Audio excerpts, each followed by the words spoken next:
Asociación Latinoamericana de Petroleros de Texas en Estados Unidos.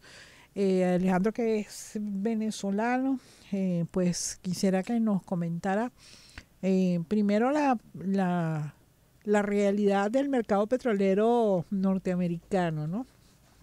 Mucho se ha dicho que en parte de las políticas de la administración Biden hacia Venezuela, que permitieron, por ejemplo, a Chevron operar, aumentar producción en varias empresas mixtas que tienen con PDVSA, y que ese petróleo además llegara a sus refinerías en Estados Unidos, venía a cumplir una cuota, digamos, un déficit que tiene en sus requerimientos energéticos de hidrocarburos Estados Unidos. Pero esa política ha cambiado radicalmente con Trump. Aunque los precios del petróleo han descendido en las últimas semanas, ese déficit está ahí. Sí, bueno, buenos días, Esther. Gracias por esta invitación. Mira, aquí lo dijimos en varias oportunidades que tú gentilmente nos has entrevistado. Aquí hemos dicho, el déficit norteamericano continúa. Estados Unidos es el único país que al bajar el precio se perjudica porque baja la producción. Nosotros como operadores en Texas cerramos ayer el 20% de nuestra capacidad productiva porque un barril a 60 y un costo a 63, evidentemente no hay manera de producirlo. No hay negocio. Entonces, claro, la filosofía del presidente Trump, que también la anticipamos, golpea para negociar, lo está llevando ahora a lo que llaman aquí en el mundo venezolano, pues un retroceso, que no lo digo porque es una palabra que no se debe utilizar, un retroceso que lo ha llevado a sentarse con todo el mundo, a buscar grandes acuerdos. Le ofreció cohetes a Irán y le está llegando un acuerdo con Irán. Hoy en día Irak acaba de firmar con Estados Unidos la mayor fábrica de bombillos eléctricos del mundo. Se está haciendo en Irak después de 2 guerras, después de todo lo que está sucediendo. China se ha puesto muy duro en su operación y la influencia de China es casi en el 65% del mercado mundial. Entonces, la realidad tejana es muy triste en este momento, como lo dijimos en un momento. Nos preocupaba mucho el autogol y nos hemos metido el segundo autogol ahora. Entonces, nosotros estamos planteándole al gobierno venezolano y al gobierno norteamericano, indistintamente de la diatriba política, ya no se habla de Marco Rubio, ya no se habla de sanciones, ya no se habla el problema hoy en día es otro. Trump hizo un movimiento para satisfacer única y exclusivamente sus pagos, su deuda, para refinanciar 9.3 trillones de dólares de deuda que tiene norteamericana, y eso lo ha llevado a siendo los tenedores mayores de deuda son los chinos. Entonces, oye, los grandes beneficiarios de esta situación han sido los grandes millonarios amigos de él, y los grandes perjudicados hemos sido el resto de los 290 millones de norteamericanos que estamos indignados con lo que está pasando. Entonces, ya los jueces se están pronunciando en contra del presidente Trump, ya los mismos senadores están viendo con mucha delicadeza el descenso del mercado. Ya los carros están un poco más caros y por supuesto hay una desaceleración de la economía, lo que produce una baja del precio del petróleo. Eso no quiere decir que el déficit se haya mejorado. La gente cree que no, es que no hay déficit. O sea, aquí hay un acto de pura, medio simple propaganda, porque apenas unos días después de aquel llamado el Día de la Liberación, como lo llamó muy propagandísticamente Trump, publicaba un texto en su red social diciendo que había bajado la inflación, que bajaba el precio del petróleo, que entraba dinero a los Estados Unidos, que la economía iba a cambiar en poco tiempo a favor de los norteamericanos. Bueno, eso no es verdad porque al tú bajar producción petrolera y cerrar pozos, despides personal. Entonces, el de los 13 millones de barriles que produce Estados Unidos versus lo que importa, yo creo que en cualquier momento pues vienen los despidos masivos, como sucedió en el año 2008 en la petrolera norteamericana y como sucedió en muchas oportunidades. Esto no es nuevo, ¿no? Por eso yo digo que en este descenso del precio del petróleo, el único país del mundo que tiene todavía un costo a 10 es Venezuela. Entonces, nosotros estamos apostando a incrementar la producción en Venezuela para cubrir el déficit del mundo, no solamente de los Estados Unidos, del mundo. Y yo siento que China tiene el mismo problema, y lo que hemos hablado en varias oportunidades, los 5.000 millones de consumidores en todas partes del mundo tienen el mismo problema. Pero tiene ahora un ingrediente adicional, es que te llega el verano, ¿verdad? Y empieza entonces el momento de la zafra y no tienes fertilizante. tienes así otra vez esta mañana, le cayeron a bombazos allá otra vez en el norte de Europa. Llega el verano y no tienes capacidad de distribuir el tema de las aguas porque hay unos cambios climáticos. Entonces yo digo que más que un cambio, que en una época de cambio tenemos un cambio de época. Y es lo que los líderes no están entendiendo. Este tipo de situaciones que lo hemos analizado en varias, nosotros como productores lo hemos analizado en varias oportunidades, ratificamos y decimos, por eso le hemos dicho al gobierno nacional, oye, creemos el Fondo de Estabilización Petrolera en Venezuela, no solamente a favor de Venezuela o a favor de los Estados Unidos, a favor del mundo, porque si nosotros no logramos aquí estabilizar la economía en la producción en los próximos 2 años, pues vamos a tener un sistema complicado a nivel mundial porque no llega, o sea, el avión no tiene gasolina para llegar al otro lado. Ese sería el resumen que estamos dando y lo hemos dicho en muchas oportunidades y la gente lo ha tomado, no, que este es un negocio, no, esto no es un tema de negocio, este es un tema de estabilidad. Claro que supongo yo que también es un tema de negocio, porque vamos a estar claros que el tema petrolero es un negocio, ahí quien... el tema es quién gana en el negocio, ¿no? Está bien, pero... ¿Quién se beneficia de esa actividad productiva? Pero en este cambio de época hay un tema de negocio, por supuesto, pero también un tema de estabilidad. O sea, porque el mundo está viendo muy inestable cómo está el mercado. La OPEP acaba de incrementar la producción y bajó el precio. Se está pensando que si abren los sistemas de productividad de carros eléctricos a mayor capacidad, se va a requerir más cantidad de gas que no hay.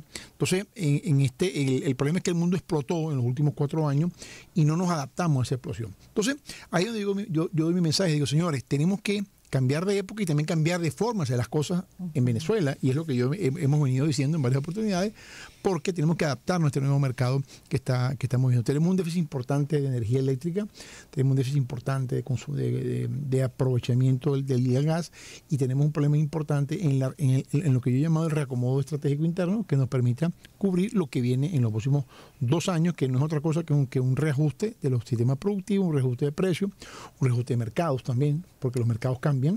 No es lo mismo el Vietnam que consume hoy que consumía hace 25 años atrás, o no es lo mismo el Singapur que consumió hace 30 años atrás, no es lo mismo Estados Unidos lo que consume hoy, lo que va a consumir o lo que va a consumir en los próximos años, y no es lo mismo el reacomodo del consumo de vehículos automotor, que es uno de los grandes problemas que está enfrentando en este momento México, Canadá y los Estados Unidos. O sea, acuérdense, son 3, no solamente Estados Unidos, Canadá, México y Estados Unidos. Entonces, yo siento que ahí está el grave error del presidente Trump, ahí está el grave error de pensar solamente en la bolsa. Las economías norteamericanas son economías especulativas y la economía del mundo es una economía productiva. Hubo un meme que sacaron los chinos poniendo sí, unos cuantos memes así a los líderes norteamericanos fabricando, y esas son realidades que vemos de manera de chiste, ¿no? Pero no es en verdad lo que está sucediendo. Yo sigo siendo optimista con Venezuela, tengo una gran esperanza, yo creo que tenemos una oportunidad histórica que, y yo lo vuelvo a repetir, es el mejor momento histórico del petróleo venezolano. Lo vuelvo a decir, que no, es el mejor momento. ¿Por qué? Porque es el momento en que podemos colocarnos como un productor importante. Ahora tú te has abanderado esta idea de un fondo de estabilización donde intervengan capitales privados, pero ¿están dispuestos a arriesgarse esos capitales? Porque es que a mí me parece que el panorama de medidas contra Venezuela, contra la economía venezolana, no va a cambiar, ni en el corto ni en el mediano plazo. Es decir, puede que haya una que otra concesión como las que tuvo Biden con Chevron. Hay que recordar que la administración Biden no levantó ni una sola de las más de 1000 medidas coercitivas unilaterales que hay contra la economía venezolana, contra el gobierno venezolano, contra PDVSA, contra la CBG. Ni una sola se levantó. Lo que se hizo fue abrir unas rendijas. Así mismo. Fue lo único que pasó. Y esas rendijas fueron apenas las licencias a Chevron para operar en Venezuela, alguna licencia que además duró muy poco a PDVSA, unas licencias al Banco Central, al Banco de Venezuela.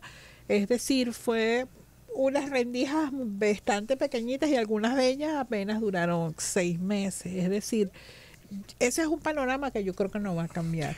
Entonces, ¿cómo puede funcionar un fondo así? ¿De dónde capta capital? ¿Quién está ya dispuesto a arriesgarse? Bueno, el fondo ya está constituido en primer lugar, ¿no? Eso es bueno saberlo y ya se lo notificamos a la vicepresidenta. El punto número 1. El punto número 2. Uno de los graves problemas que ha tenido Venezuela. Yo, aunque no comparto con los iraníes muchas cosas, sí comparto algo que desde el año 1975, visitaron Puerto Vallarta, Bolívar y Chaira. Fue la primera visita que hicieron los iraníes a Venezuela. Los iraníes, a pesar de las sanciones, tienen una alianza estratégica con Total de hace más de 40 años.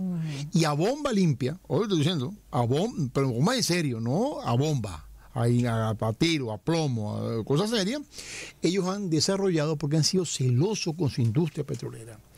Nosotros hemos sido muy relajados con esta industria y nos han impuesto un patrón externo que hemos asumido de manera muy poco recomendable. Poner todos los huevos en la canasta en un solo cliente ha sido nuestro grave error. Decir, se va Chevron, que se vaya. El mercado hoy en el mundial tiene miles de oportunidades iguales o mejores. No exportamos petróleo, exportamos combustible, exportamos derivados. O sea, tenemos 50 opciones como hacen los iraníes. Entonces yo creo que en ese proceso de reacomodo está también un proceso de reacomodo de mercado. Yo como tejano digo, a mí me conviene ya no solamente el petróleo, a mí me conviene más los productos derivados, más que el petróleo como tal, porque es un déficit importante de productos derivados. Entonces, yo creo que lo que tiene que venir en PDVSA es cambiar el parámetro de productividad y el parámetro de comercialización y hacer un poco más celoso en ese sentido y recuperar mercados que están dentro del mismo contexto de Sudamérica, como el mercado del gas. Y lo dijo una persona que yo puse mucho, como fue Chávez, dijo, el gasoducto del sur no lo terminamos, el eje Orinoco-Apure lo olvidamos, el oleoducto del Pacífico no lo terminamos. Entonces tenemos como una especie de dispersión operativa. Yo siento que el gobierno venezolano, y ahí va el fondo, si eso ocurre, oye, ¿por qué Total invierte más de 100.000 millones de dólares en Irán? Tú dirías, bueno, pero ¿por qué lo hace, no? Y que en medio de este problema, y están produciendo 3.200.000 barriles, mi amiga, y se están sentando a hablar con los americanos de energía nuclear. O sea, ubiquémonos en el contexto. Han sido, oye, celosos con su producción, han sido celosos con su estrategia. No se justifica que Venezuela no tenga una planta de tubo y tengamos que importar los tubos, pero Dios mío santo.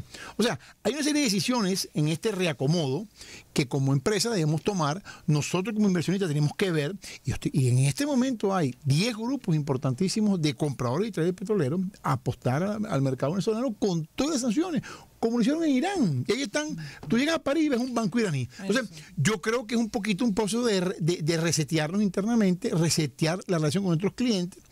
Nosotros los operadores y consumidores resetear la relación y, oye, hacer un nuevo esquema que nos permita un esquema ganar-ganar como debe ser. Siempre se nos queda corto el tiempo, Alejandro. Te agradezco mucho que nos hayas acompañado. Siempre bienvenido. Igualmente, gracias, Tena. Y a ustedes, es un tema que siempre queremos estar poniendo en el tapete porque hemos vivido más de 100 años del petróleo, sin embargo sabemos poco de cómo se mueve este negocio en nuestro país y en el mundo. Nos toca hacer la pausa de esta hora, volvemos con ustedes en unos minutos. ¿Conoces a alguien impuntual? Mándale este video.